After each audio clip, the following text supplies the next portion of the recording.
आज दुनिया संभल नहीं पा रही है। ऐसे में साफ साफ नजर आ रहा है कि दुनिया एक नए ग्लोबल ऑर्डर की तरफ, नए वर्ल्ड ऑर्डर की तरफ आगे बढ़ रहा है। सेकंड वर्ल्ड वॉर के बाद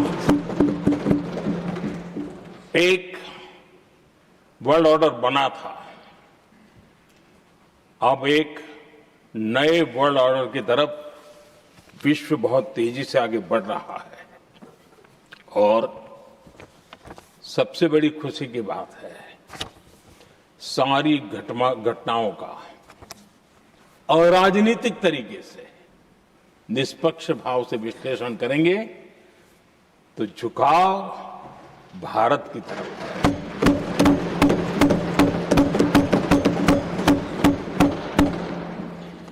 विश्व मित्र के रूप में, विश्व बंधु के रूप में आज भारत अनेक देशों का विश्वस्त पार्टनर बना है और हम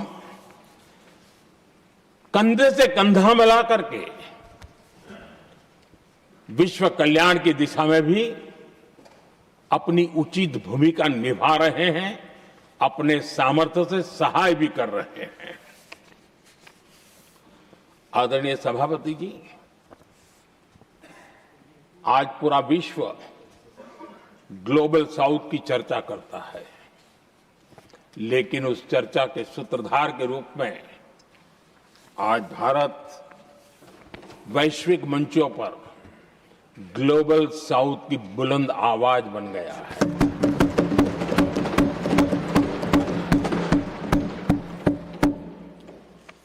अनेक देशों के साथ आज Bharat future ready trade deals कर रहा है। पिछले कुछ ही समय में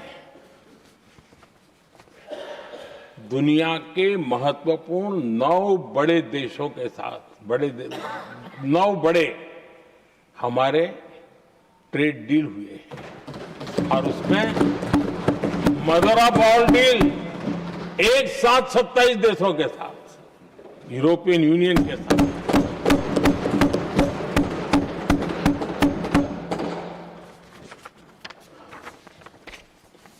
जो लोग थक गए,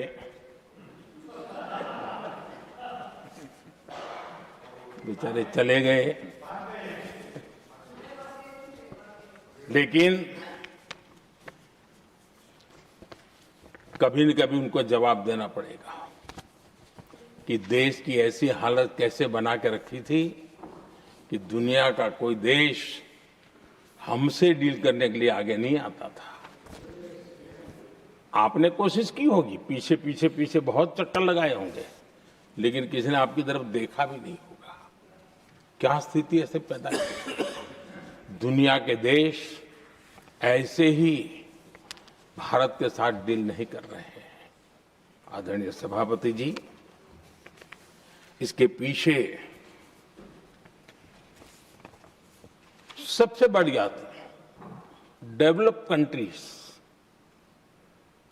एक डेवलपिंग कंट्री के साथ डील करता है ना, वो अपने आप में भी अर्थ जगत के लिए एक बहुत बड़ा संदेश है। और मेरे लिए नई बात नहीं है। जब मुझे गुजरात में सेवा करने का अवसर मिला था तो मैं एक वाइब्रेंट गुजरात समिट करता था और मेरे लिए गर्व की बात थी कि एक स्टेट, हिंदुस्तान का एक स्टेट, मेरी इस वाइब्रेंट समिट के partner country, develop country Japan हुआ करता था। एक राज्य ने सामर्थ्य दिखाया था, आज मेरा देश है सामर्थ्य दिखा रहा है। ये तब होता है जब आपके पास आर्थिक सामर्थ्य हो, आपके पास आपके नागरिकों के अंदर, देशवासियों में एक ऊर्जा हो और खास करके मैन्युफैक्चरिंग के लिए एक मजबूत इकोसिस्टम हो। तब जाकर के विश्व आपके साथ डील करने के लिए आगे आता है। वोट बैंक की राजनीति में डूबे हुए लोगों ने कभी भी देश के ऐसे अनेक पहलुओं पर मजबूती देनी चाहिए, ये कभी उनकी प्राथमिकता नहीं रही और उसी का परिणाम है। और जहां तक कांग्रेस पार्टी का सवाल है, मैं साफ साफ कहना चाहता हूं, और मेरे शब्दों पे भरोसा नहीं तो मैं देश को लोगों को कहूं कुछ मत करो, सिर्फ लाल किले से कांग्रेस के प्रधानमंत्रियों के जो भाषण है, सिर्फ उन भाषणों का एनालिसिस कर लो, आपको साफ साफ लगेगा कि न उनके पास कोई सोच थी, न उनके पास कोई विजन था और न ही कोई इच्छा शक्ति थी। और इसका परिणाम है कि देश को इतना भुगतना पड़ा।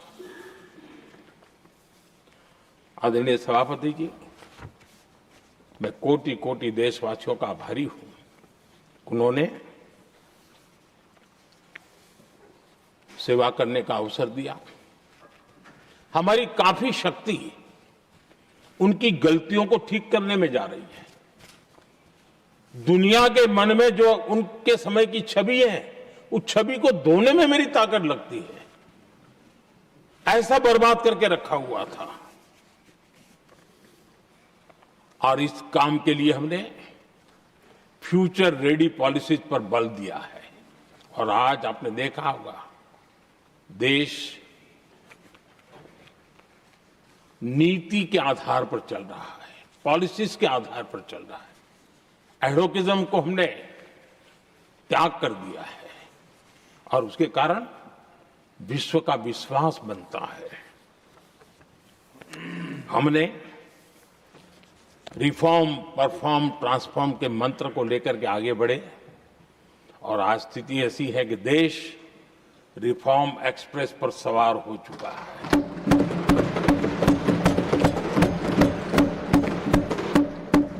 हमने स्ट्रक्चरल रिफॉर्म्स किए हैं, प्रोसेस से जुड़े रिफॉर्म्स किए हैं, पॉलिसीज में रिफॉर्म किए हैं।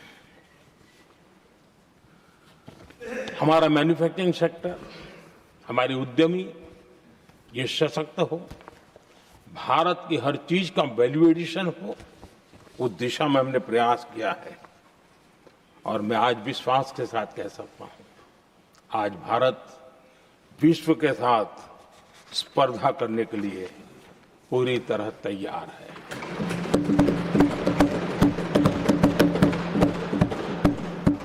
जब मैं विश्व के सीईओ फोरम की समिट देखता हूं, आज दुनिया हमारे उद्यमियों को समानता के रूप में देखती है।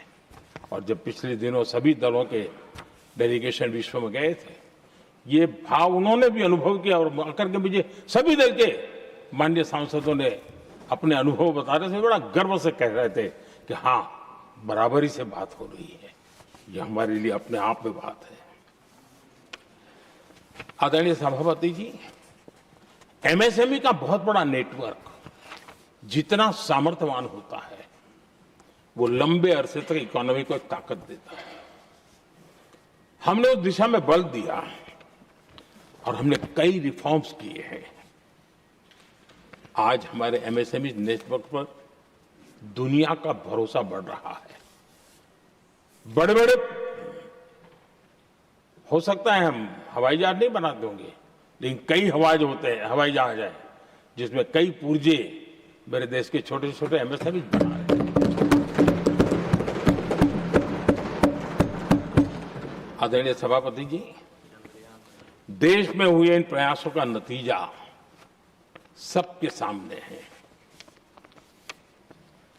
बड़े बड़े देश भारत के साथ व्यापारिक संबंध बनाने के लिए बहुत ही आतुर है। यूरोपीय संघ का ट्रेड डील हो, अमेरिका के साथ अभी अभी हुआ जो ट्रेड डील हो, और कल हमारे पीयूष जी ने सदन में विस्तृत जानकारी भी दी है। और पूरा विश्व खुल करके इस ट्रेड डील का तारीफ कर रहा है और उसमें यूरोपियन यूनियन के साथ ट्रेड डील हुआ तो विश्व को एक भरोसा हुआ कि अब वैश्विक स्तर पर स्थिरता की संभावना बढ़ेगी।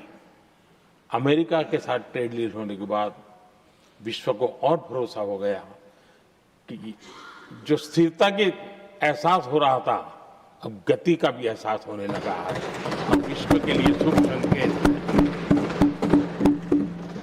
आदरणीय सभापति जी, इसका सबसे बड़ा लाभ हमारे देश के नौजवानों को होगा। और जब मैं नौजवान कहता हूं तो उसमें मध्यम वर्ग का भी नौजवान होता है, शहर का नौजवान भी होता है, गांव का नौजवान भी होता है, बेटा भी होती है, बेटी भी होती है। और इसलिए उसे टुकड़ों में न देखा जाए। मेरे देश के युवा के सामर्थ्य का हमें गौरव करना चाहिए और उनके लिए पूरा विश्व बाजार अब खुल चुका है। अब उनके लिए अवसर ही अवसर है। और मैं उनको कहता हूं, आइए दोस्तों, मैं आपके साथ कंधे से कंधा मिलाकर के खड़ा हूं। हिम्मत कीजिए, बढ़िए। देश आपके साथ खड़ा है और दुनिया आपका स्वागत करने के लिए इंतजार कर रही है। आदरणीय सभापति जी, जिस प्रकार से दुनिया में हमारे युवा प्रोफेशनल्स की मांग बढ़ रही है, इवन केयर गिवर्स की मांग बढ़ रही है, हर कोई मिलता है हमें इस प्रकार के लोग चाहिए। इस प्रकार कुछ लोग तो अपना स्पेशल ऑफिसेज यहां बना रहे हैं रिक्रूट करने के लिए, योग्य टैलेंट की खोज के लिए।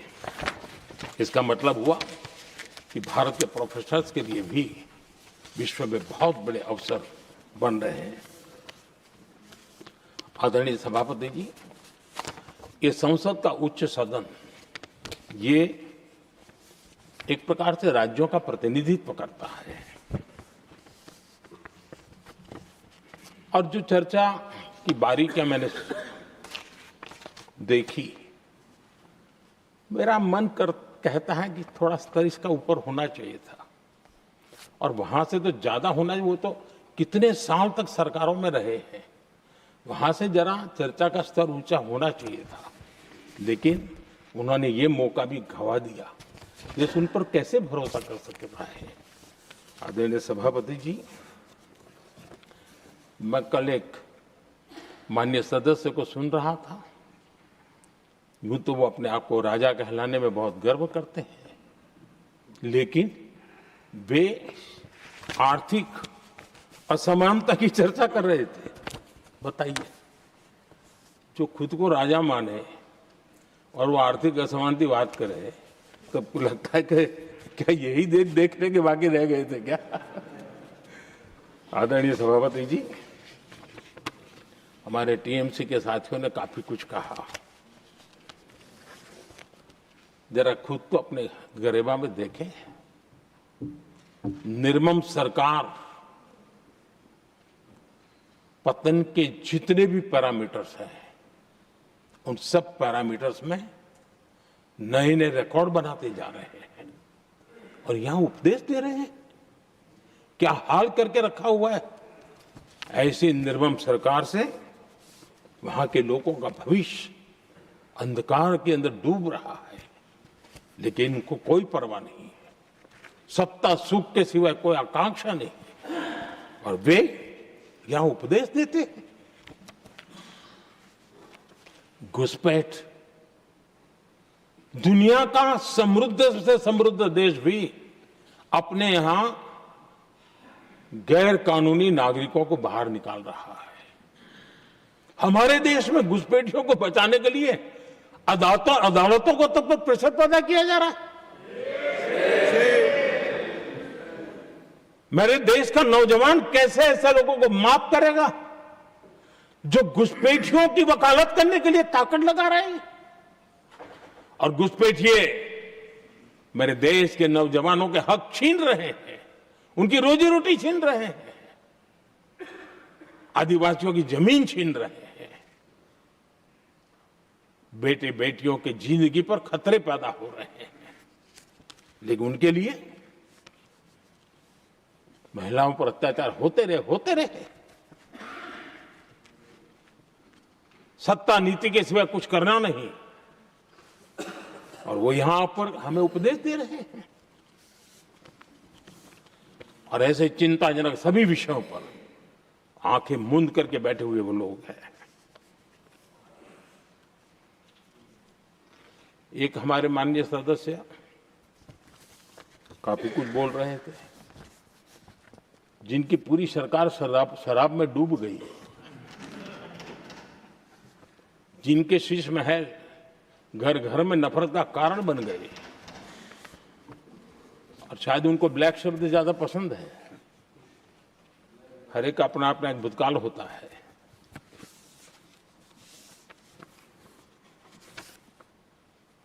पता नहीं ब्लैक के साथ उनका क्या पुराना रिश्ता है।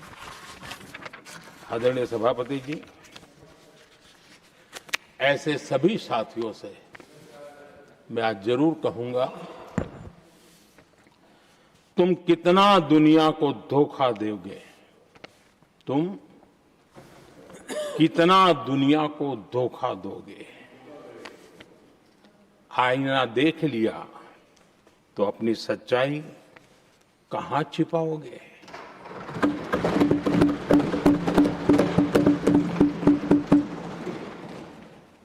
कांग्रेस हो, टीएमसी हो, डीएमके हो, लेफ्ट हो, ये दशकों से केंद्र में सत्ता में रहे हैं, सत्ता के भागीदार रहे हैं।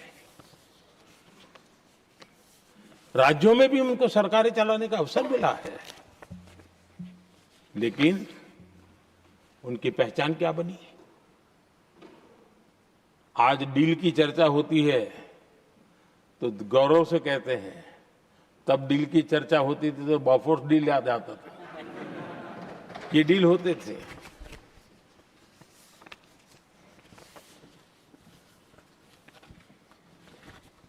उन्होंने सिर्फ जेब भरने का काम किया। नागरिकों के जीवन में बदलाव आना उनकी प्राथमिकता नहीं थी। आदरणीय सभापति जी, मैं कुछ उदाहरणों के साथ भी बात बताना चाहता हूं, क्योंकि यहाँ चर्चा में ये सारे विषय आए हैं और इसलिए मुझे कहना बहुत जरूरी है। अब एक उदाहरण देता हूं मैं बैंकिंग सेक्टर का। बैंकिंग सेक्टर एक प्रकार से अर्थव्यवस्था की ग्रिड होता है। 2014 से पहले फोन बैंकिंग का कालखंड था। नेता के फोन जाते थे और उसके आधार पर करोड़ों रुपया दे दिए जाते थे, और गरीबों को तो बैंकों में दुत्कार मिलती थी, नफरत होती थी। देश की 50% से ज्यादा आबादी बैंक के दरवाजे तक नहीं देख पाई थी। कांग्रेस के नेताओं के फोन पर अरबों रुपये लोगों को दे दिए गए, और जो ले जाते थे वो अपनी पर्सनल प्रॉपर्टी मान करके पैसे हजम कर जाते थे। यही खेल चलता रहा। कांग्रेस और यूपीए के राज में, और आज जो इंडी अलायंस बन करके बैठे हैं उनके राज में, बैंकिंग व्यवस्था तबाही के कगार पर खड़ी थी। मैं नया प्रधानमंत्री के पद का दायित्व मुझे मिला, मैं एक देश के मुखिया से मैं मिला, ऐसे ही बात कर रहा था। मैंने कहा बैंकिंग की दृष्टि से हम कुछ आगे बढ़ना चाहिए। उन्होंने कहा पहले एक बार साहब जरा, अभी आप नए नए हो, आपके बैंकों की व्यवस्था का अध्ययन कर लीजिए। हम कैसे हिम्मत करें।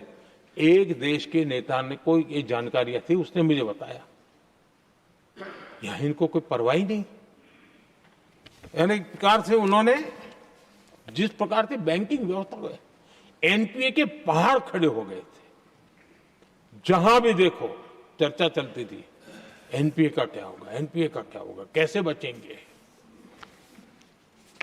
आदरणीय सभापति जी, चुनौती बड़ी थी, लेकिन हमने समझदारी से काम दिया।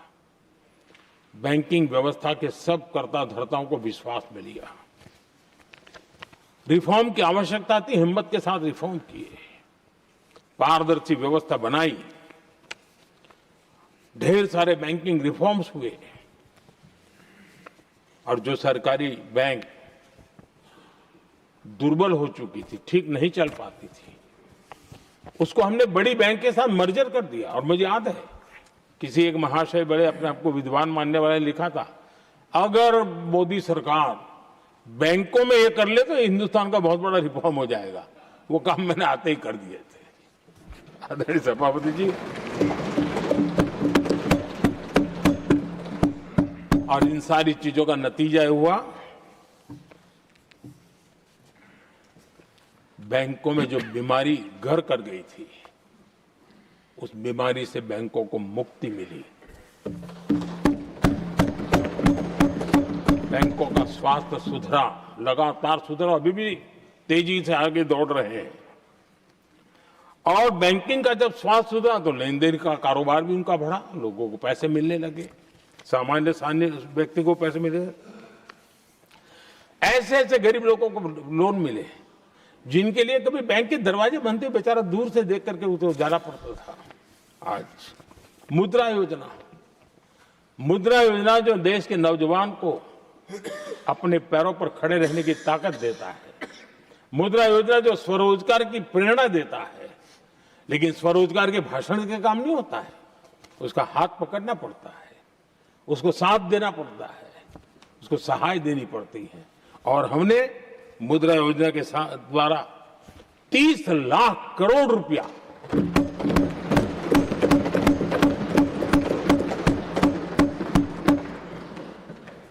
₹30 लाख से ज्यादा लोन मुद्रा योजना के माध्यम से और बिना गारंटी देश के नौजवानों के हाथ में दिया और उन्होंने अपने कारोबार को आगे बढ़ाया। और गर्व की बात है, उसमें बहुत बड़ी मात्रा में माताएं बहनें भी हकदार बनी, लाभार्थी बनी।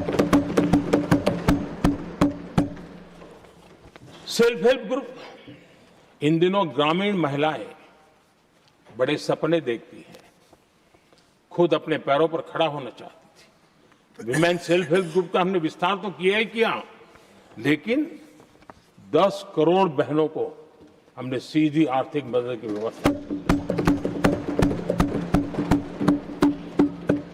हमारे एमएसएमई सेक्टर को हमने भरपूर लोन दी।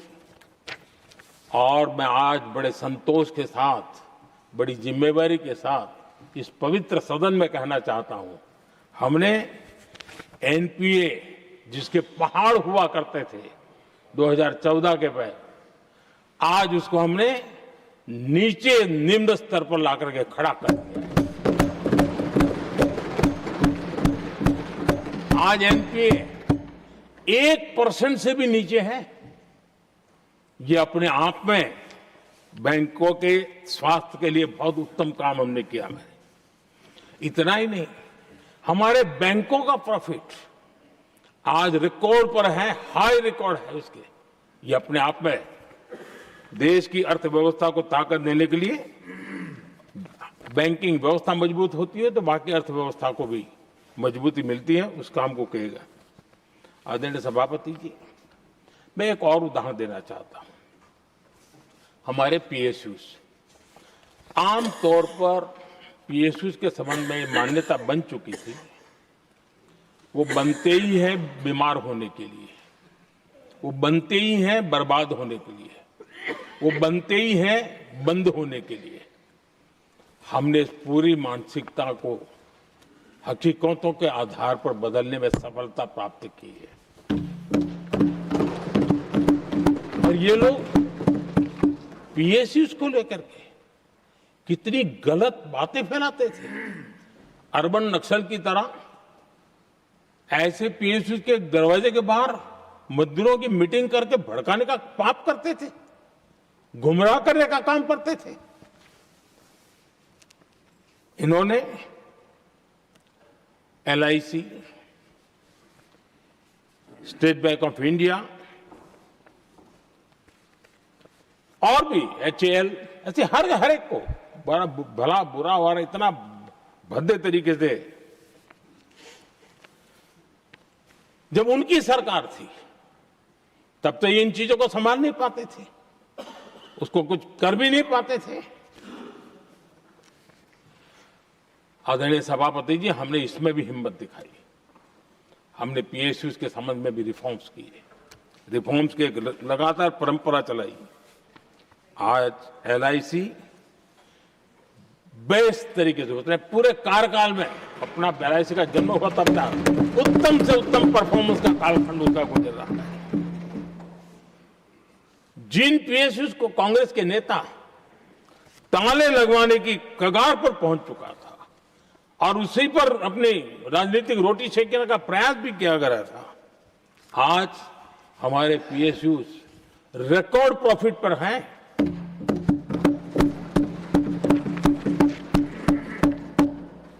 इतना ही नहीं, वे अपने परफॉर्मेंस से मेक इन इंडिया को भी गति दे रहे हैं।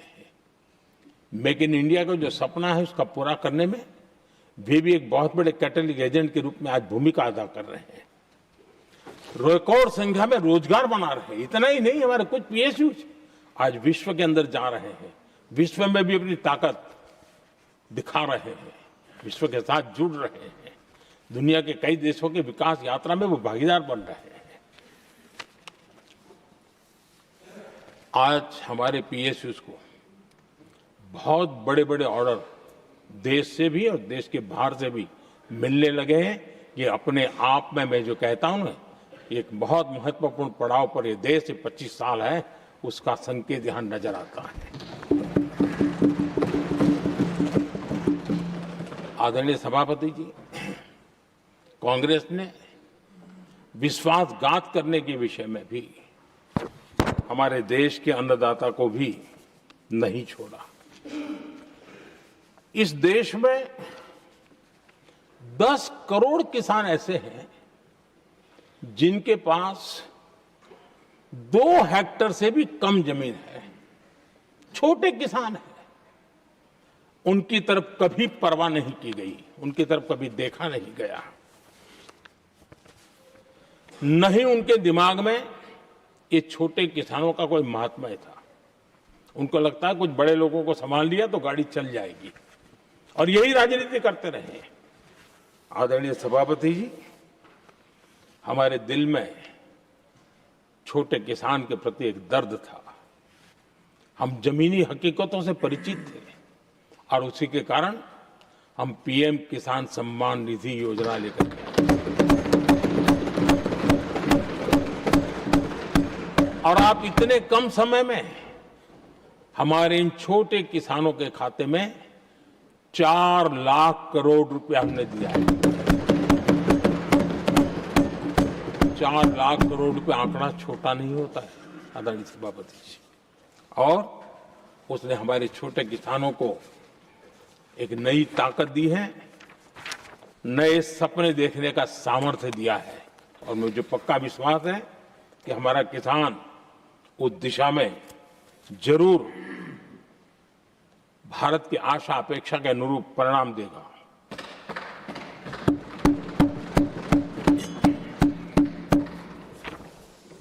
आदरणीय सभापति जी,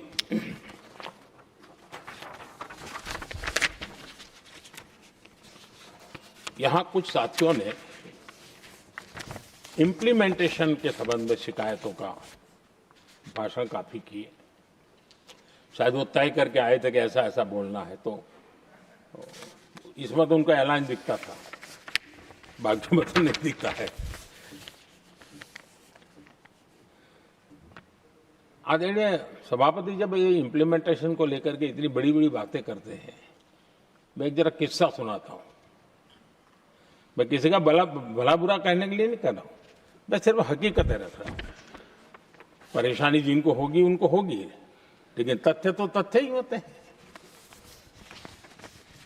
हमारे देश के एक नेता हिमाचल प्रदेश के दौरे पर गए थे और वहां से आने के बाद उन्होंने खुद ने ये घटना कहीं सुनाई, रिकॉर्ड पर उपलब्ध है। उसमें उन्होंने कहा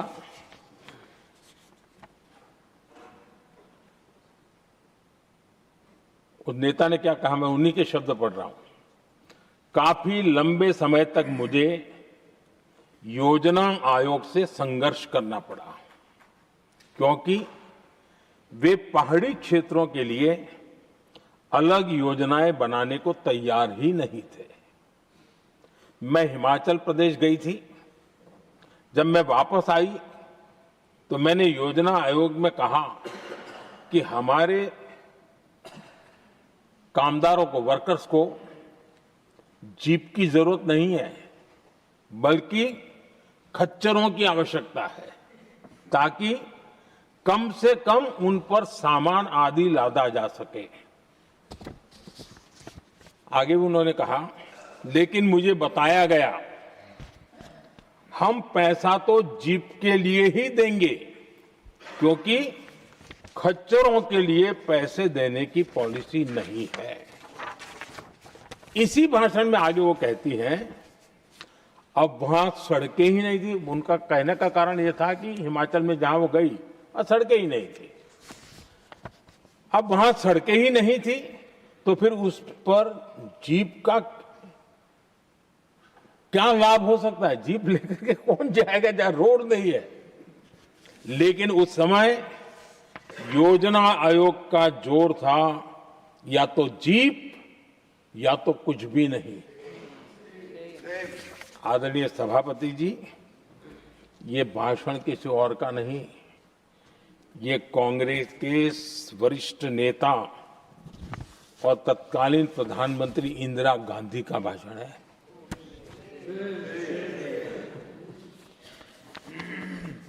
कांग्रेस के लंबे शासनकाल में यही कार्यशैली रही, और जिसको इंदिरा जी खुद जानती भी थी कि ये पाप चल रहा है, लेकिन इस कार्य संस्कृति को सुधारने के लिए उन्होंने कोई कदम नहीं उठाया।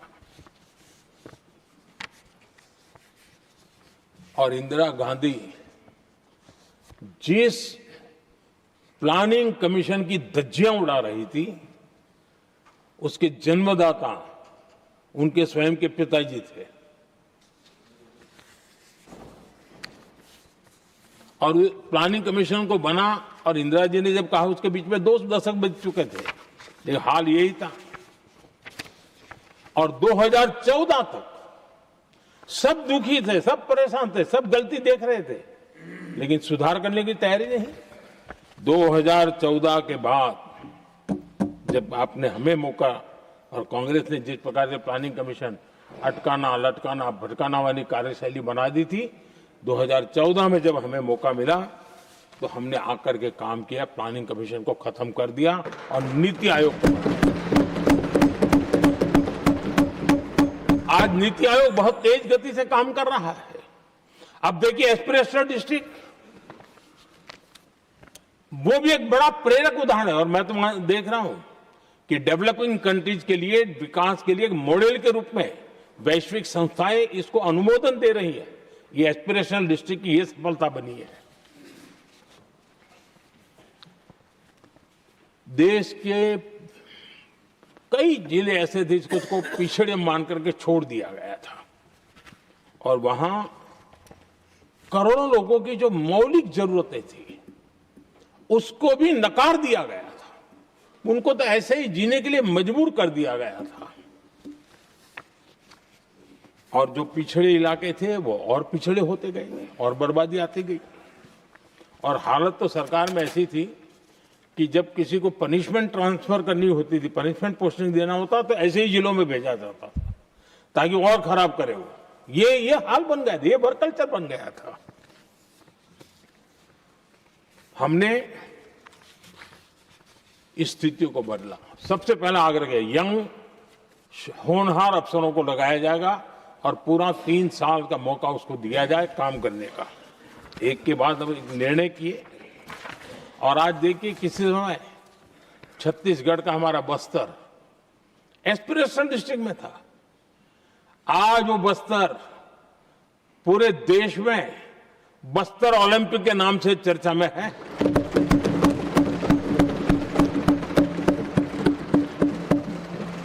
आज विकास की धारा बस्तर के गांव गांव पहुंच रही है। अभी कुछ गांवों में पहली बार बस देखी, पूरे गांव ने उत्सव मनाया बस्तर में।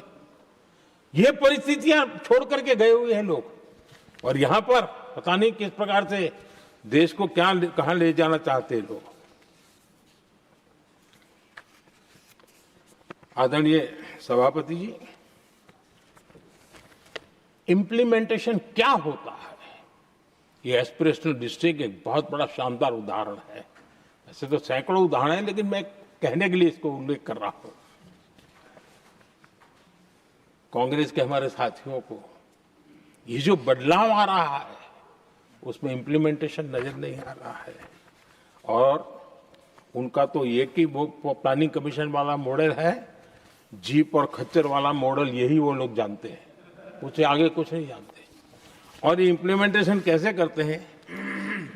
मेरा जन्म नहीं हुआ था उसके पहले सरदार वल्लभ भाई पटेल ने नर्मदा नदी पर बांध बांधने की कल्पना की। विषय तो पक्का हो गया, सरदार साहब नहीं रहे, खैर नेहरू जी ने शिलान्यास किया। अब इम्प्लीमेंटेशन देखिए इनको। मेरा जन्म नहीं हुआ था जब इसकी कल्पना की गई थी, और प्रधानमंत्री बनने के बाद मैंने उसका उद्घाटन किया, ये हाल है।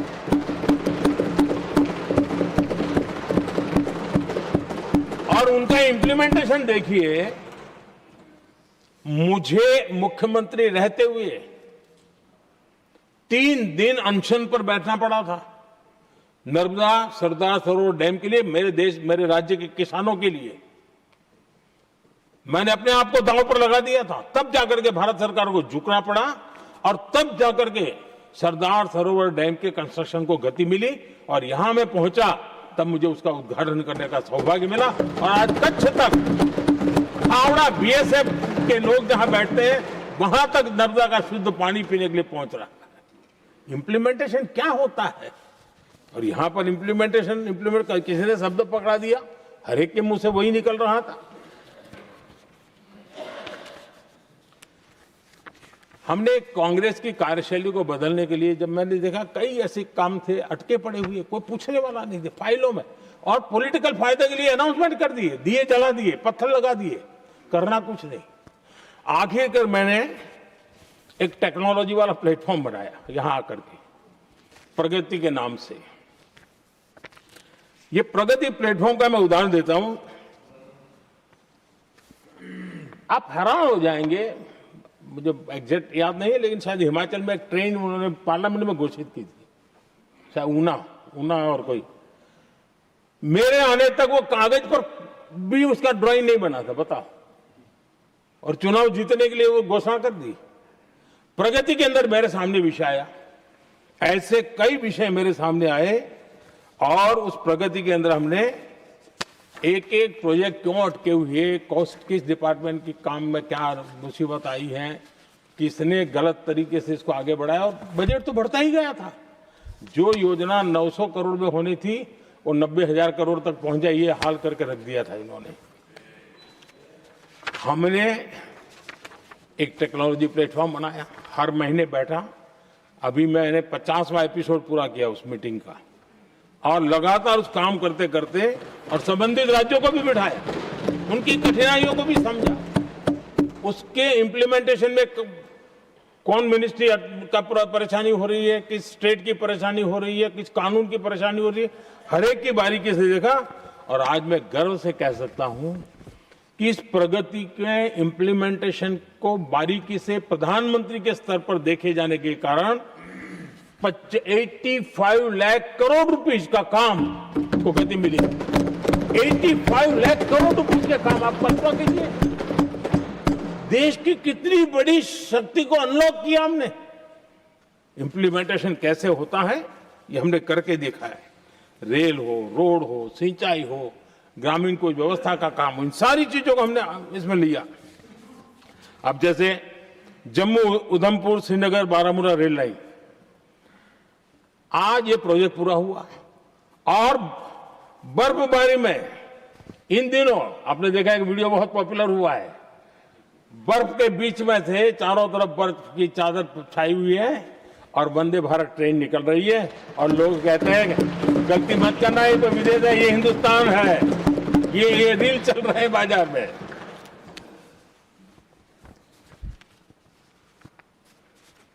लेकिन 3 दशक तक यही प्रोजेक्ट लटका हुआ था।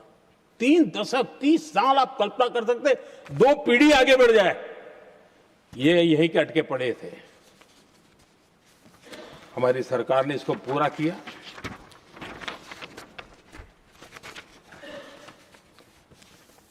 आदरणीय सभापति जी, मैं असम की बात करता हूं और कोई ये मत सोचो कि मैं चुनाव है इसलिए बोल रहा हूं। इनके पाप है इसलिए मुझे कहना पड़ रहा है। कांग्रेस सिर्फ इमेजिन करती है और इंप्लीमेंट करने का उनको कोई लेना देना ही नहीं होता है।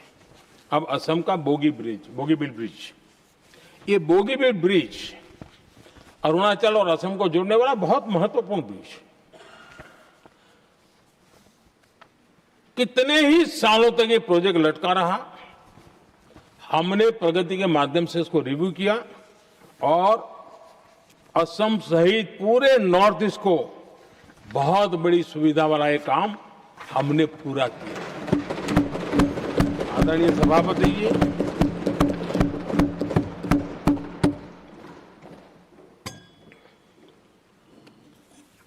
इंप्लीमेंटेशन की बातें जब करते हैं तो एक बार हमारे पास तो तथ्यों के साथ चीजें हैं कि हमने चीजों को समय पर पूरा करने की दिशा में आगे बढ़े। और इन दिनों तो जो काम कर रहे हैं समय से पहले हो रहा है। हमने पूरी दुनिया को कहा था कि हम 2030 तक यहां पहुंचेंगे सोलार में, हमने वो काम 2025 में कर दिया।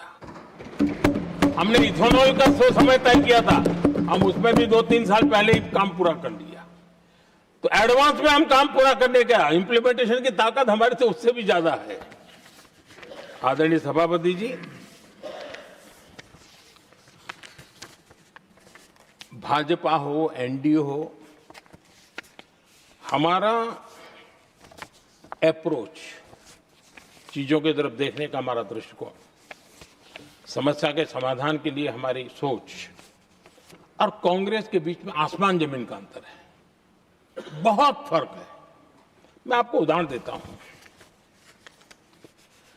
हमारी सोच ये है कि 140 करोड़ देशवासी ये इतने सामर्थ्यवान हैं कि वह चुनौतियों को समाधान दे सकते हैं। ये हमारी सोच है, हमारा भरोसा है देशवासियों पर, उनके सामर्थ्य पर हमारा भरोसा है और यही लोकतंत्र की भी सच्ची ताकत होती है। लेकिन कांग्रेस देशवासियों को ही समस्या मानती है। अब मैं इनका इतना बोल करके छोड़ दूंगा तो आज पता नहीं रात को उनको नींद नहीं आएगी और गालियां कल कैसी दे उसका प्लानिंग चलेगा। लेकिन मैं उदाहरण के साथ बताना चाहता हूं किस प्रकार से लोग सोचते थे देशवासियों के लिए।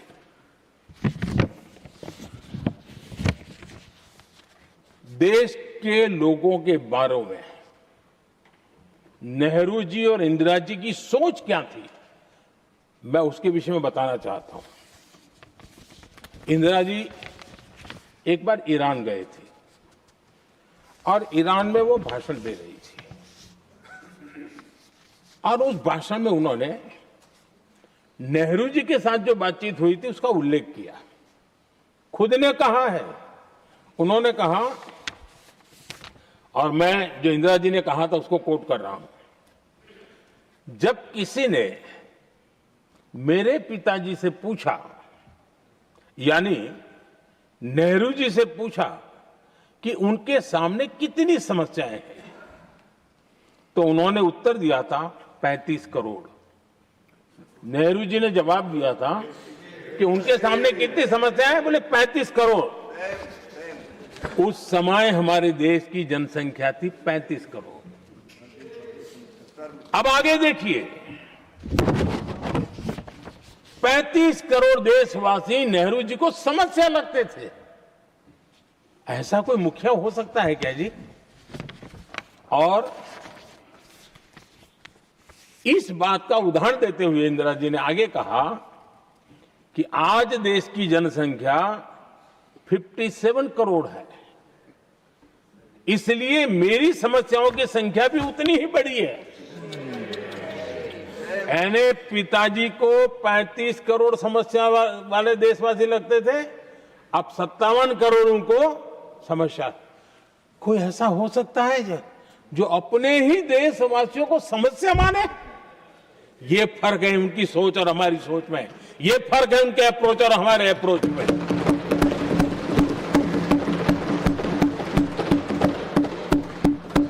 नेहरू जी हो या इंदिरा जी हो या पूरी कांग्रेसी बिरादरी हो, ये लोग भारत के लोगों को समस्या मानते हैं। आदरणीय सभापति जी, मेरे कई कोटेशन मिलेंगे। मैंने दुनिया के सामने कहा है, देश के सामने कहा है, और कहा है इसलिए नहीं, ये मेरा कन्विक्शन है। अरे चुनौतियां कितनी ही क्यों ना हो, 140 करोड़ समाधान हमारे पास है।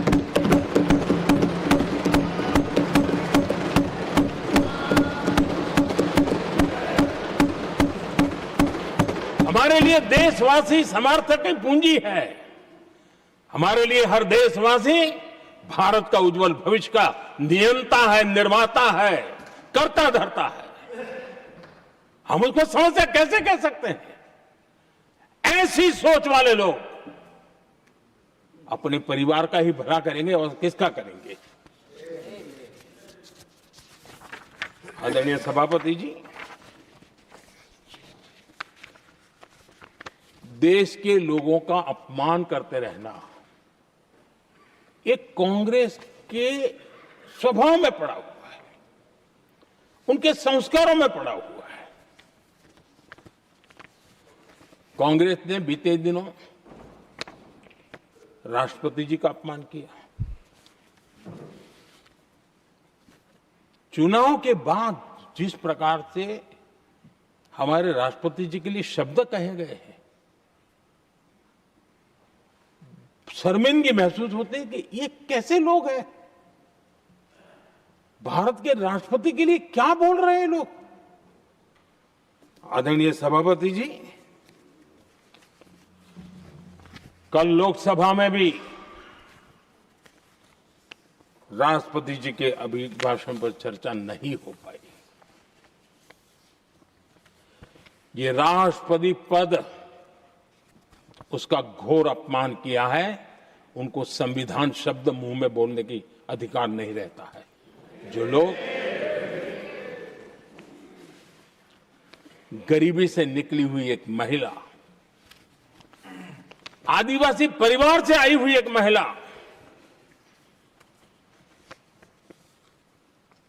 जब आपने लोकसभा में जो व्यवहार किया है, आपने आदिवासी समाज का अपमान किया है, आपने महिला का अपमान किया है। भारत के सर्वोच्च पद पर विराजमान, संविधान ने जिनको सर्वोच्च पद दिया है, आपने उनका अपमान किया है, आपने संविधान का अपमान किया है।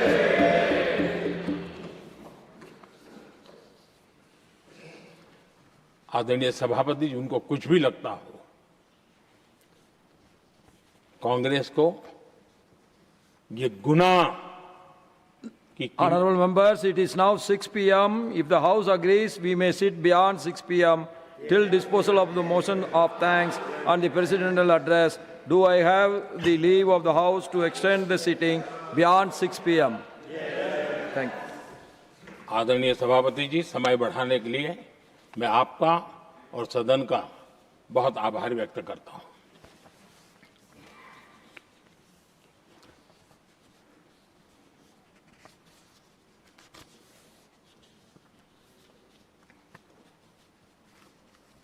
आदरणीय सभापति जी, बड़ी दर्दनाक लोकसभा की घटना है और शायद हताशा, निराशा तो हम समझ सकते हैं,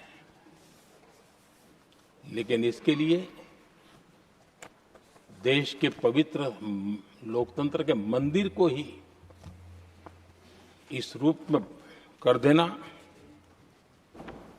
और उस समय चेयर पर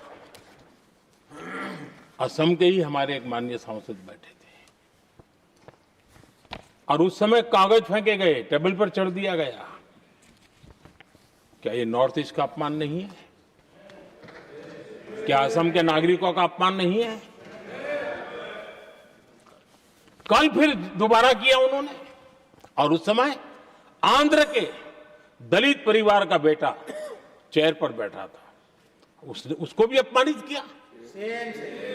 यानी आपने नॉर्थ ईस्ट का अपमान, चेयर में बैठा अपमान करो। आंध्र के एक दलित परिवार का बेटा चेयर पर बैठा, उसका अपमान करो। सदन ने इनको काम दिया हुआ है, सबने मिलकर के काम दिया हुआ है, लेकिन वो दलित समाज से आते हैं, इसलिए आप अपमान करते हो।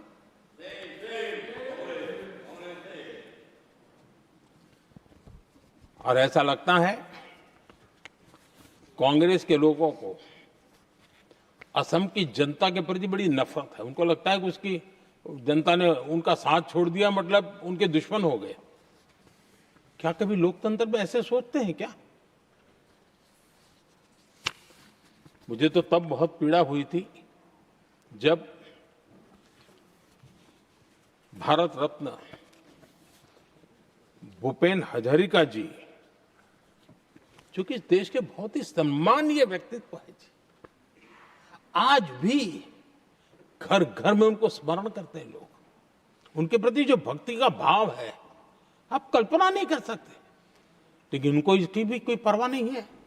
और जिस प्रकार से, और हमारा सौभाग्य था कि हमने भूपेन हजारिका जी के देश के लिए जो उनका योगदान था, नॉर्थ ईस्ट जैसे इलाके से पूरे देश को अपने वाणी से, अपने विचारों से, अपनी अभिव्यक्ति से बांध के रखा था। हमने भारत रत्न देने का निर्णय किया, इस पर भी इनको ऐतराज। और मैं तो हैरान हूं, खड़गे जी अगर होते तो मैं उनकी हाजिरी में कहता ही है, इन्होंने जिस प्रकार से बोला ना भारत रत्न के बाद, वो वीडियो पर उनका चेहरा देखेंगे ना, आपको लगा रहे ये ऐसे लोग हैं, ऐसा व्यवहार करते हैं। और ये कहा, अरे ये तो सिंगर थे। मैं समझता हूं कि एक किसी का भी अपमान करने में कभी भी पीछे नहीं रहते हैं। उन्होंने भूपेन हजारिका जी को भारत रत्न दिया, उसका भी विरोध किया। ये पूरे असम का विरोध है, पूरे देश के कला प्रेमियों का विरोध है। और मुझे पक्का विश्वास है असम कभी भी इस अपमान को भूलने वाला नहीं है।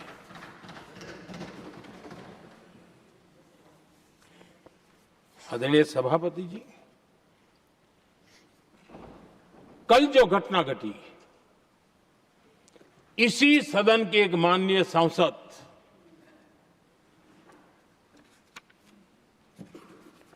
कांग्रेस के शातिर दिमाग जिनका है, ऐसे एक युवराज ने उनको गद्दार कह दिया। अहंकार कितनी 7वें आसमान पर पहुंच चुका है इनका। और कांग्रेस को छोड़कर के कितने ही लोग निकले हैं, कांग्रेस के कितने टुकड़े हुए हैं, कई लोग दूसरे दलों में गए हैं, लेकिन औरों को तो किसी को गद्दार नहीं कहा उन्होंने। लेकिन कल सांसद को गद्दार इसलिए कहा क्योंकि वो सिख थे। ये सिखों का अपमान था, एक गुरुओं का अपमान था।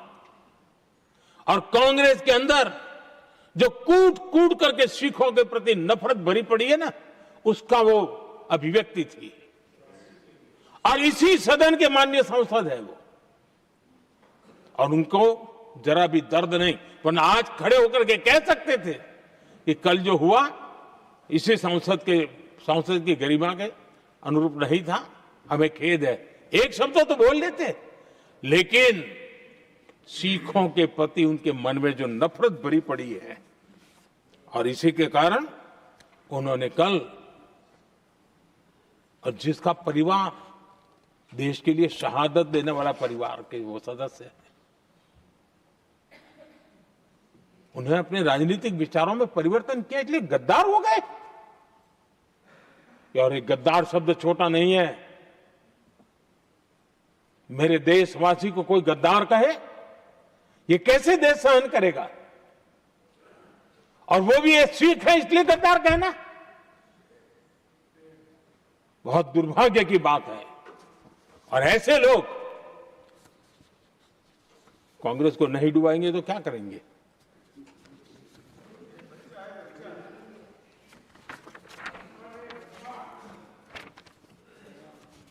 आदरणीय सभापति जी, एक तरफ ये दृश्य है और दूसरी तरफ हमारे सदानंद जी मास्टर का दृश्य है।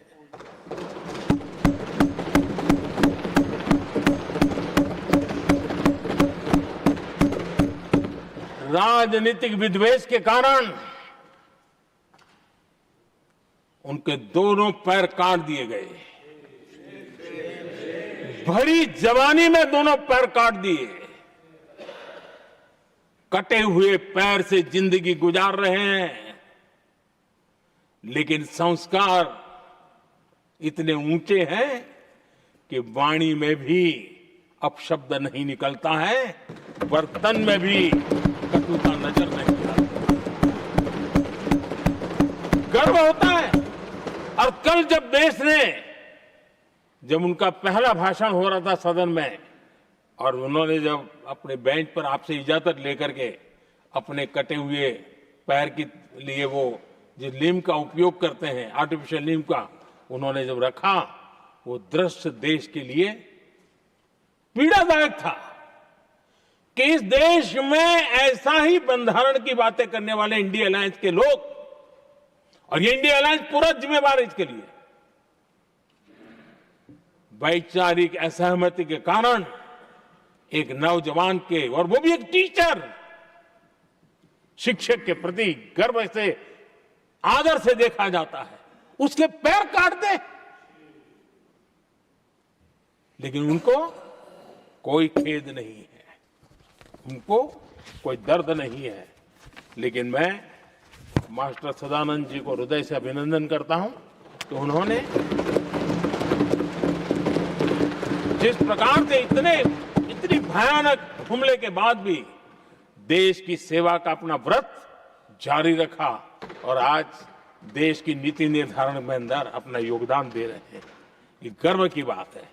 और ऐसे लोगों के सहारे हम राजनीति में जीते हैं, काम करते हैं, देश के लिए जीने मरने की प्रेरणा मिलती है। ये संस्कार हमें पाए हैं ऐसे लक्षावधि कार्यकर्ताओं के तब से पाए हुए हैं। आदरणीय सभापति जी,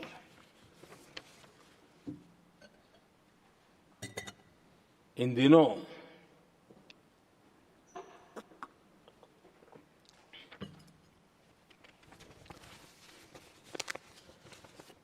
और वैसे कांग्रेस के हमारे साथियों का मुझ पर जरा विशेष प्रेम है, वो स्पेशल प्रेम है। और जब मैं जिम्मेवारी जो मिली है उसके तहत, और जिम्मेवारी न मिलती तो भी देश के लिए जीना तुमने सीखा है। हम विकसित भारत की जमीन मजबूत कर रहे हैं, उसको एक ताकत दे रहे हैं। एक तरफ देश के युवाओं के लिए मजबूत जमीन तैयार कर रहा हूं, तो कांग्रेस मोदी की कब्र खोदने के कार्यक्रम करवा रही है। और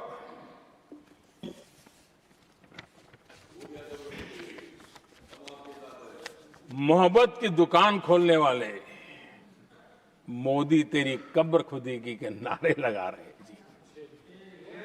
ये कौन सी मोहब्बत की दुकान है जो देश के ही किसी नागरिक के कब्र खोदने के सपने देखती हो? ये कौन सा संविधान से उन्होंने सीखा है जो देश के ही किसी नागरिक के कब्र खोदने की बात करते हो? क्या ये संविधान का अपमान नहीं है? क्या ये मानवता का अपमान नहीं है? क्या ये सार्वजनिक जीवन की मर्यादाओं का अपमान नहीं है? और उनको इसका कोई खेद नहीं है। अगर इसके बाद क्या बयान देंगे, बयान देखो, प्रधानमंत्री राज्यसभा में भी रो रहा था।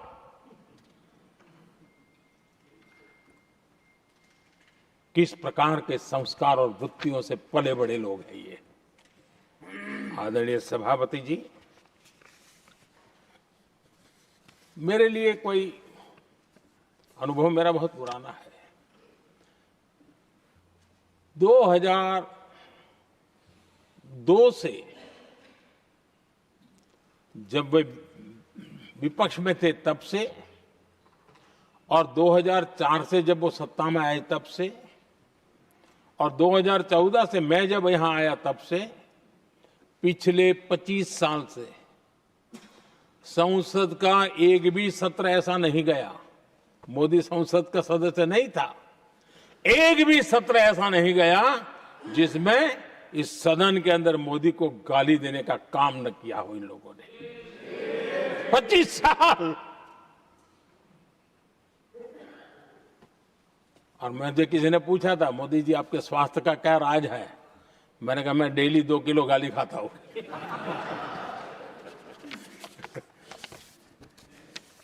आदरणीय सभापति जी, ये मोदी की कब्र क्यों खोदना चाहते हैं?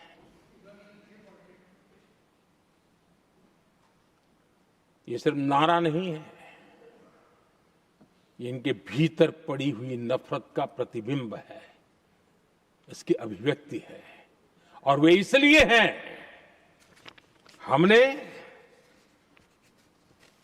370 की दीवार गिरा दी, इसलिए वो मोदी की कब्र खोदना चाहते हैं। हमने नॉर्थ ईस्ट में बम, बंदूक और आतंक का जो छाया बना रहता था, नॉर्थ ईस्ट में शांति और विकास का राह अपनाई, इसलिए वो मोदी की कब्र खोदने पर सोच रहे हैं। पाकिस्तानी आतंकियों को घर में घुस करके जवाब देते हैं, इसलिए मोदी की कब्र खोदने की बात करते हैं। ऑपरेशन सिंदूर करते हैं, इसकी उनको परेशानी होती है और इसलिए वो मोदी की कब्र खोदते हैं। माओवादी आतंक से देश को मुक्ति दिलाने के लिए साहसपूर्ण कदम उठा रहे हैं, इसलिए मोदी की कब्र खोदती है आपको। हमने, नेहरू जी ने देश के साथ बहुत बड़ा अन्याय किया था, सिंधु जल समझौता करके। उस सिंधु जल समझौते को हमने एबेंस में डाल दिया। क्या इसलिए आप मोदी की कब्र खोदने के नारे लगा रहे हो? आदरणीय सभापति जी, कांग्रेस की परेशानी कुछ और है। ये पचा नहीं पा रहे कि मोदी यहां तक पहुंचा कैसे, और उनकी परेशानी बढ़ती जा रही है कि भाई पहुंचा तो पहुंचा, लेकिन अब तक टिका क्यों है? और इसलिए वे, एक ही रास्ता उनके लिए बचा हुआ लग रहा है कि मोदी तेरी कब्र खुदेगा। आदरणीय सभापति जी, ये तो मान करके बैठे थे, उनका लोकतंत्र, संविधान का कोई लेना देना नहीं। उनको तो लगता है कि प्रधानमंत्री पद उनके परिवार की जागीर है, उस पर कोई और बैठ नहीं सकता। ये जो उनके भीतर में नफरत पड़ी हुई है ना, मोहब्बत की दुकान में जो आग भरी पड़ी हुई है ना, उसका परिणाम है। और इसीलिए कोई क्यों बैठा, हमारा पैतृक अधिकार था, इसलिए मोदी की कब्र खोदने का नारा लेकर के वो चल रहे हैं। आदरणीय सभापति जी, कांग्रेस के शाही परिवार को देश ने दशकों तक अवसर दिया है ऐसा नहीं है, देश ने आपके लिए भी अपना भविष्य दांव पे लगाया था, लेकिन आपने गरीबी हटाओ के नारे लगाए, गुमराह किया। लाल किले पर से कांग्रेस के एक भी प्रधानमंत्री के भाषण में गरीबी हटाने की बात ना आई हो, ऐसा नहीं हुआ है। लेकिन किसी भी प्रधानमंत्री ने गरीबी हटाने के लिए क्या किया, वो एक बार भी नहीं आया। वो नारे से अधिक कुछ नहीं था उनका। और मोदी ने रास्ता अपनाया गरीब को एम्पावर करने का, गरीब को सशक्त करने का। और मेरे देश के गरीबों को मैं सलाम करता हूं, उन्होंने देश की योजनाओं को समझा, स्वीकारा और अपने सामर्थ्य को बढ़ाने के लिए प्रयास किया। मैं देश के गरीबों का गौरवगान करता हूं कि हमारी नीतियों पर भरोसा करके, हमारी नीयत पे भरोसा करके उन्होंने भी अपने आप को खपाने के लिए कोई कमी नहीं रखी। और 25 करोड़ मेरे गरीब परिवार के भाइयों ने गरीबी को परास्त किया और खुद गरीबी से बाहर आए हैं। मैं उनको सलाम करता हूं। मेरे 25 करोड़ देशवासी जो निराशा में पड़े हुए थे, दूर एक आशा की किरण दिखाई दी, उठ खड़े हुए और आज हमारे साथ चल पड़े। आदरणीय सभापति जी, 2014 के पहले ये इम्प्लीमेंटेशन की बातें करते थे। हमारे यहां सैकड़ों लोग रेलवे क्रॉसिंग पर मरते थे। स्कूल की बस रेलवे क्रॉसिंग से जा रही है, 20-20, 25-25 स्कूल के बच्चे मरने की खबरें आती थी।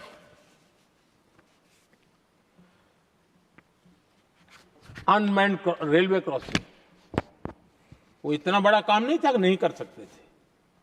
ये काम भी मुझे करना हुआ और हमने सारे अनमैन्ड क्रॉसिंग बंद कर दिए, लाखों लोगों की जिंदगी बचा ली। इसलिए ये मोदी की कब्र खोदना चाहते हैं। आदरणीय सभापति जी, 2014 से पहले इस देश में 18,000 गांव ऐसे थे जिनको बिजली का मतलब पता नहीं था। बिजली का कोई तार होता है, कोई बल्ब होता है, कोई लट्टू जलता हुआ उसमें उजाला निकलता, पता नहीं था उनको। 18,000 गांव 2014 के बाद जब आपने हमें दायित्व देशवासियों ने दिया, उन 18,000 गांव जिन्होंने कभी बिजली का मुंह तक नहीं देखा था, बिजली का शब्द भी कान पे नहीं सुना था, उन गांवों में उजाला पहुंचाया। इसलिए इनको मोदी की कब्र खोदने के सिवाय अब कोई रास्ता नहीं दिख रहा है। आदरणीय सभापति जी, वो भी एक वक्त था जब देश में बार बार खबरें आती थी, मीडिया में हेडलाइन हुआ करती थी, सरहद की स्थिति के संबंध में बयान आते थे। गोला बारूद नहीं है, बुलेट प्रूफ जैकेट नहीं है, बर्फ के बीच खड़ा है, बर्फ में खड़े रहने के लिए जो जूते चाहिए वो जूते तक नहीं उसके पास। ये खबरें आती थी। हमने देश के जवानों के लिए खजाने खोल दिए। देश के जवानों को जो चाहिए वो देने की दिशा में चल पड़े। और इसलिए वो चाहते कि अब तो कोई रास्ता बचा नहीं है, बस कब्र खुदेगी मोदी की। यही एक रास्ता उनके लिए बचा है। आदरणीय सभापति जी, एक बार उत्तर प्रदेश के वर्तमान मुख्यमंत्री जी ने सदन में भाषण करते करते वो रो पड़े थे। दिमागी बुखार के कारण बच्चे, अनगिनत बच्चे मर रहे थे। इनको कभी सूझा नहीं कि इस दिमागी बुखार से मुक्ति दिलाई जा सकती है। आदरणीय सभापति जी, आंख की बीमारी, ट्रकोमा, लोग परेशान होते थे, आंखें चली जाती थी और विज्ञान प्रगति कर चुका था, हो सकता था, वो नहीं कर सकते थे। हमने दिमागी बुखार से भी मुक्ति दिलाई और हमने ट्रकोमा से भी देश के लोगों की आंखें बचाई।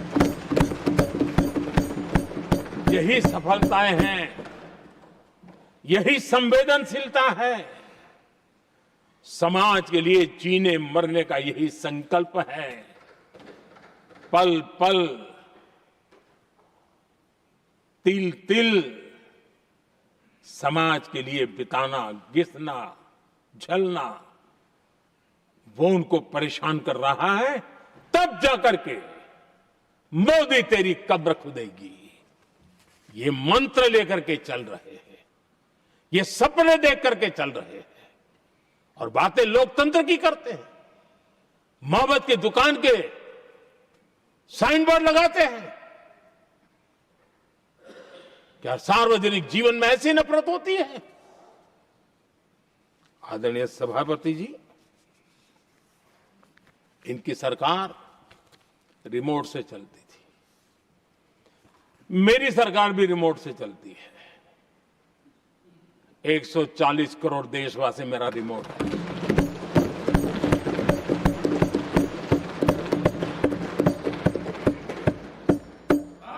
एक 140 करोड़ देशवासियों के सपने, 140 करोड़ देशवासियों की आकांक्षाएं, देश के नौजवानों के संकल्प, इनके लिए हम जीते हैं, इनके लिए सरकार चलाते हैं। सत्ता हमारे लिए सुख का रास्ता नहीं है, सत्ता हमारी सेवा का माध्यम है।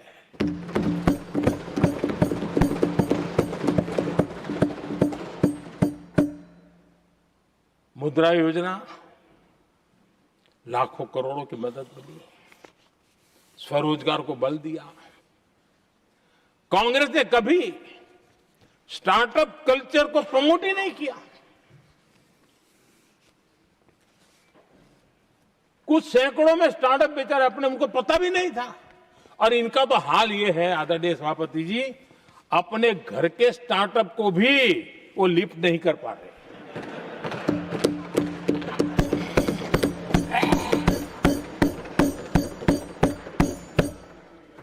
और हमारी सरकार में आज 2 लाख से ज्यादा स्टार्टअप है। और जब सफलता एक के बाद एक जन सामान्य के दिलों को जीतती है ना, तब जाकर के उनके पास एक ही रास्ता बचा है, मोदी तेरी कब्र खुदेगी। लेकिन उस हमारा याद कीजिए, बीएसएनएल को लेकर के चुटकुले चलते थे, कार्टून बनते थे। आज स्वदेशी 4G स्टैक हमने खड़ा कर दिया। 5G दुनिया में सबसे तेज गति से रोल आउट करने का काम हमने कर दिया।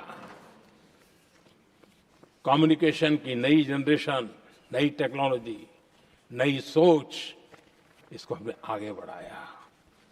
और इसलिए दर्द जुबान पे आ रहा है, मोदी तेरी कब्र खुदेगी। आदरणीय सभापति जी, गरीब की सेवा ये मेरा सौभाग्य है। 4 करोड़ गरीबों को पक्के घर देना मैं जीवन में सुकून मानता हूं। बिजली, पानी, गैस का सिलेंडर, टॉयलेट की सुविधा, मुझे लगता है कि हाँ, परमात्मा ने मुझे सही दिशा में काम करने की प्रेरणा दी है। पहली बार गांव की महिला गर्व से कह रही है, हाँ मैं लखपति दीदी बनी हूं, तो दूसरी कह रही है इस साल तक मैं लखपति जी बन जाऊंगी। जो बन गई है उनको जब पूछता हूं, नहीं बोले साहब अब तो करोड़पति के लिए सोच रहे हैं। ये जो मिजाज बदला है, जो आत्मविश्वास बढ़ा है, और ऐसे देश के कोटि कोटि जनों के आशीर्वाद जिस इंसान पर हो, कोटि कोटि माताओं बहनों का जिस पर रक्षा कवच हो, नारे कितने ही लगा लो, कब्र तुम नहीं खोद पाओगे। ये देश की शक्ति,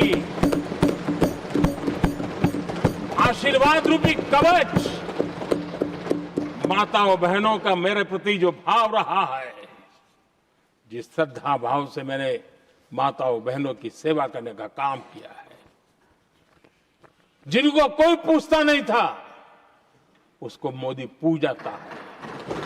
यही करना है, और ये आशीर्वाद ही है जो इनको चूभते हैं, और इसलिए कब्र खोदना चाहते हैं। आदरणीय सभापति जी, चोरी करना जिनका पुश्तैनी धंधा है, जिन्होंने एक गुजराती की सरनेम भी चुरा ली,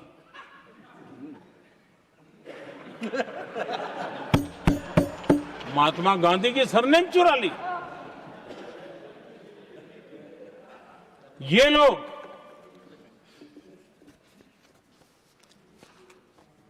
और देश की जनता इतनी समझदार कि ऐसी ऐसी पटक देती है, ऐसी पटक देती है लोगों को। आदरणीय सभापति जी, हम एक विकसित भारत का सपना लेकर के चले, और आज वो सपना देश के लोगों की ऊर्जा के कारण संकल्प में बदल चुका है। आज कहीं पर भी जाइए, हर कोई ये कहता है कि 2047 तक विकसित भारत बनना है, और मैं हैरान हूं, कुछ हमारे साथी सदन में इतने निराशावादी, इतने जमीन से कटे हुए लोग, बदलती हुई दुनिया से अनभिज्ञ लोग, पता नहीं क्या बोल रहे हैं। वो कहते हैं हम मोदी ये भी 2047 की क्या बोल रहा है, 2047 किसने देगा है?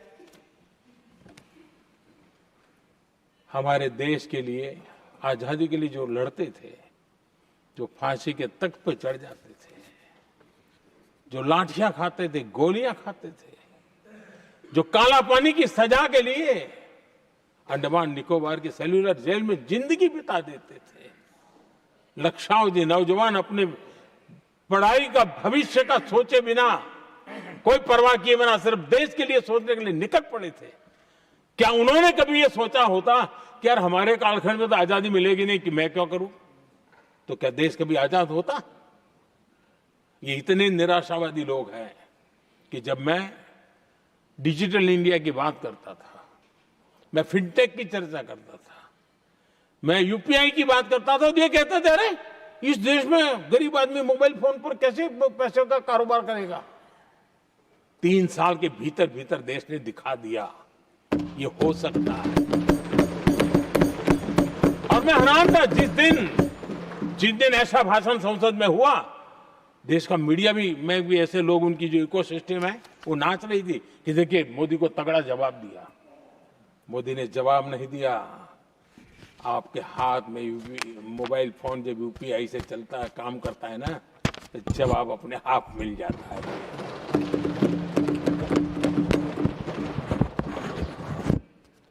आदरणीय सभापति जी, कांग्रेस के समय एक व्यंग चला करता था, और आमतौर पर कहा जाए, और सीरियस नेचर की चर्चा में भी आता था, हंसी मजाक में भी आता था। इंडिया मिस द बस, ये कॉमन वर्ड हो चुका भाई, मौका गंवा दिया, बाजी हाथ से चली गई। इंडिया मिस द बस, ये हमेशा होता था।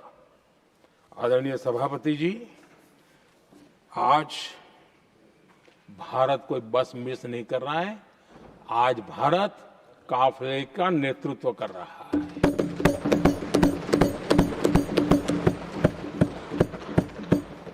आदरणीय सभापति जी, देश का भविष्य उज्जवल बनाना है, वर्तमान भी उज्जवल बनाने के लिए अविरत कार्य करना होता है। हम विकसित भारत के सपने के लाइट में 5 वर्ष की योजना बनाते हैं और हर वर्ष का बजट बनाते हैं और हम दिशा तय करके चलते हैं क्योंकि हमारे लिए अगला चुनावी लक्ष्य नहीं होता है, हमारा लक्ष्य है 2047 विकसित।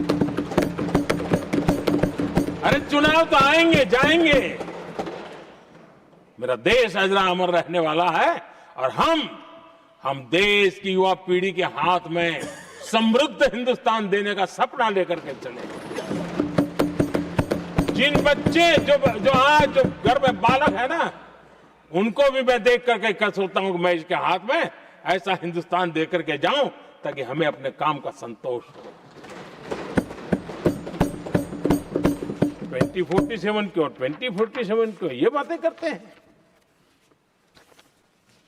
आदरणीय सभापति जी, आज जिस प्रकार से हम इनिशिएटिव लिए, चाहे स्पेस हो, साइंस हो, टेक्नोलॉजी हो, समंदर की गहराई हो, जल थल नभ अंतरिक्ष, हर क्षेत्र में नए संकल्प, नई ऊर्जा, नए कदम और नई सिद्धियों को लेकर के देश आज आगे बढ़ रहा है। हम ग्रीन हाइड्रोजन पर काम कर रहे हैं, हम आने वाले युग को समझ पा रहे हैं। हम क्वांटम कंप्यूटिंग की बात कर रहे हैं, हम एआई मिशन को लेकर के चल रहे हैं और आज दुनिया मानने लगी है कि एआई मिशन भारत बहुत कुछ दुनिया को दे सकता है। ये विश्वास आज दुनिया में बना है।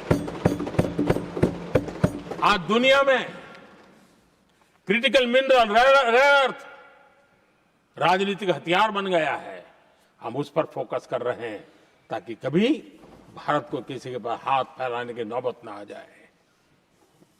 आदरणीय सभापति जी, ऐसे तो अनगिनत प्रोजेक्ट हैं जिसमें विदेश का इन्वेस्टमेंट आना ही आना है, क्योंकि अब हर किसी को अपना भविष्य भारत की भूमि में नजर आ रहा है। हर किसी को अपना भविष्य भारत के टैलेंट के भरोसे नजर आ रहा है। हर किसी को भविष्य भारत के उज्जवल भविष्य के साथ खुद के उज्जवल भविष्य को जोड़ करके दिखता है। और इसलिए दुनिया आज विकसित भारत की बात हम क्यों कर रहे हैं, जिनके दिमाग में नहीं पड़ता है, दुनिया को समझ आ रहा है कि भारत ने सही दिशा पकड़ी है। चलो अब चर्चा वहां चल रही है कहीं हम बस न चुक जाए। कल तक चर्चा चलती थी इंडिया मिस करता है, अब दुनिया को लगता है अब हम लेट न हो जाए, वहां आने की स्पर्धा चल रही है। आदरणीय सभापति जी, आने वाला समय भारत के लिए अवसरों से भरा हुआ है, भारत के नौजवानों के लिए अवसरों से भरा हुआ है। भारत के उज्जवल भविष्य के लिए मैं पूरी संभावनाएं रेखांकित कर सकता हूं, मैं देख सकता हूं और उसके दिशा में नीतियां बनाकर हम आगे चल रहे हैं। हम इसको और मैं चाहता हूं, मेरे देशवासियों को निमंत्रण देता हूं और मैं देशवासियों को आज सदन से भी कहना चाहूंगा, मैंने मन की बात में भी इसका उल्लेख किया था, मैं यहां पर सभी माननीय सांसदों से भी कहूंगा कि आप भी अपने अपने क्षेत्र में ऐसे लोगों को बताइए। जब दुनिया भर में इतने अवसर पैदा हुए हैं, उसको स्थायित्व तब मिलता है जब हम उत्तम प्रकार की चीजों को लेकर के जाए, हम क्वालिटी को कॉम्प्रोमाइज न करें। मुनाफा कम क्यों न हो, लेकिन क्वालिटी को हम निरंतर उत्तम करते जाएंगे। इनोवेशन करना पड़ेगा, करेंगे, रिसर्च करना पड़ेगा, करेंगे, प्रोडक्ट में मटेरियल बदलना पड़े तो बदलेंगे, लेकिन हम दुनिया में क्वालिटी की दृष्टि से उत्तम हो, तब जाकर के जो आज राजनीतिक दृष्टि से जो निर्णय होते हैं उसका बेनिफिट लेने के लिए हमने पीछे नहीं रहना चाहिए। मेरे देशवासियों से मैं आज यही आग्रह करूंगा कि आप क्वालिटी के विषय में मेरा साथ दीजिए, क्वालिटी में कॉम्प्रोमाइज न करिए। आप देखिए दुनिया सिर्फ और सिर्फ made in India, made in Bharat, made in India, made in Bharat, इसके लिए गीत गाने लग जाएगी। आदरणीय सभापति जी, मैं कांग्रेस के मित्रों का भी